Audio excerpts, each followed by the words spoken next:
ഹരേ കൃഷ്ണ. എല്ലാ സജ്ജനങ്ങൾക്കും ചാനലിലേക്ക് സ്വാഗതം. പാലക്കാടൻ അതിർത്തിയിലെ വാളയാറിനോട് ചേർന്ന ഒരു കുഗ്രാമം. വേനൽ കടുത്തിരിക്കുന്നു. കിണറുകൾ വറ്റി ഭൂമി വിണ്ടുകീറി നിൽക്കുന്ന മെയ് മാസം. അവിടെ ഒരു ചെറിയ ഓടുമേഞ്ഞ വീടിന്റെ ഉമ്മറത്ത് 32കാരിയായ ശാരദ മിങ്ങിക്കരയുകയായിരുന്നു. അവളുടെ മടിയിൽ 8 വയസ്സുകാരി മീനു കിടക്കുന്നു. മീനുവിന്റെ ശരീരം തിളച്ചു മറിയുകയാണ്.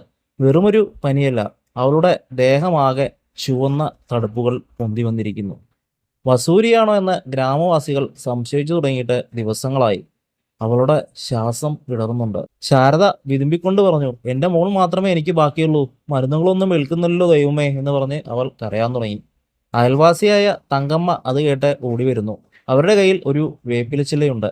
തങ്കമ്മ പറഞ്ഞു, ശാരദേ, വൈദ്യന്മാരെല്ലാം കൈവിട്ടു, ഇനി നിനക്ക് ഒരേ ഒരു രക്ഷയേ ഉള്ളൂ, ഈ പഴയ കോവിലിലെ മാരിയമ്മ.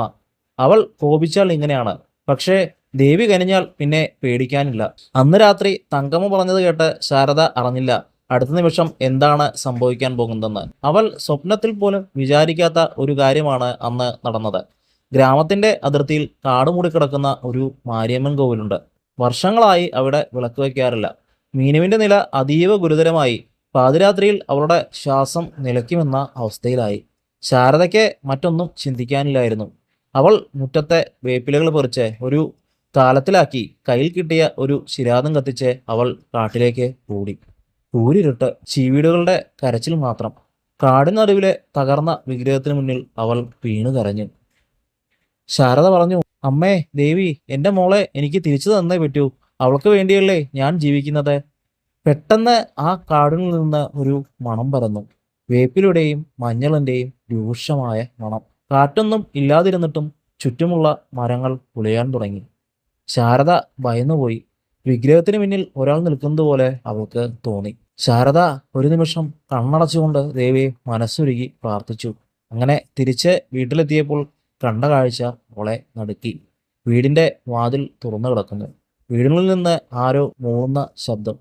പേടിയോടെ അവൾ അകത്തേക്ക് നോക്കി. തറയിൽ മീനുവിന്റെ അരികിൽ ഒരു സ്ത്രീ ഇരിക്കുന്നു. മുഷിഞ്ഞ ഒരു പച്ച സാരിയാണ് വേഷം. അവൾ മീനുവിന്റെ നെറ്റിയിൽ വേപ്പില കൊണ്ട് തടവുന്നുണ്ട്. അവളുടെ കണ്ണുകൾക്ക് വല്ലാത്തൊരു തിളക്കമായിരുന്നു. ശാരദ വിറയലോടെ ചോദിച്ചു, നിങ്ങൾ നിങ്ങൾ ആരാണ്? ആ സ്ത്രീ മറുപടി ഒന്നും നൽകിയില്ല. മീനുവിന്റെ ശരീരം അപ്പോൾ ഐസ് പോലെ തണുക്കാൻ തുടങ്ങിയിരുന്നു. ആ സ്ത്രീ ഒരു പാത്രം വെള്ളമെടുത്ത് മീനുവിന്റെ മുഖത്ത് തെളിച്ചു. അത് വെള്ളമായിരുന്നില്ല, മഞ്ഞൾ കലക്കിയ പുണ്യതീർത്ഥമായിരുന്നു. ആ നിമിഷം മീനു കണ്ണു തുറന്നു. അവൾ അമ്മയെന്ന് വിളിച്ചു. ശാരദ ഓടിച്ചെന്ന് മോളെ കെട്ടിപ്പിടിച്ചു. സന്തോഷം കൊണ്ട് കണ്ണു നിറഞ്ഞ അവൾ ആ സ്ത്രീയോട് നന്ദി പറയാൻ തിരിഞ്ഞു നോക്കി. പക്ഷേ ആ മുറിയിൽ ആരും ഉണ്ടായിരുന്നില്ല. വാതിൽ അടഞ്ഞു തന്നെ കിടക്കുന്നു. പുറത്തെ വലിയൊരു കാറ്റ് വീശുന്നുണ്ടായിരുന്നു. പിറ്റേന്ന് രാവിലെ ഗ്രാമം ഉണർന്നത് അത്ഭുതത്തോടെയാണ്. മീനുവിന്റെ ശരീരത്തിലെ തടുപ്പുകൾ മാറിയിരിക്കുന്നു. അവൾ പൂർണ്ണ ആരോഗ്യവതിയാണ്. ശാരദ നടന്ന കാര്യങ്ങൾ ഗ്രാമവാസികളോട് പറഞ്ഞു. തങ്കമ്മയും മറ്റുള്ളവരും ആ പഴയ കോവിലിലേക്ക് ഓടി. അവർ അവിടെ കണ്ട കാഴ്ച എല്ലാവരെയും സ്തംഭിപ്പിച്ചു. കാലങ്ങളായി ആരും തിരിഞ്ഞു നോക്കാത്ത ആ മാരിയമ്മ വിഗ്രഹത്തിൽ തലേ ദിവസം ശാരദ കണ്ട ആ സ്ത്രീയുടെ പച്ചസാരി ഉടുപ്പിച്ചിരിക്കുന്നു. വിഗ്രഹത്തിന്റെ കയ്യിൽ ഇരുന്ന വേപ്പിലകൾ അപ്പോഴും ഉണങ്ങിയിരുന്നില്ല.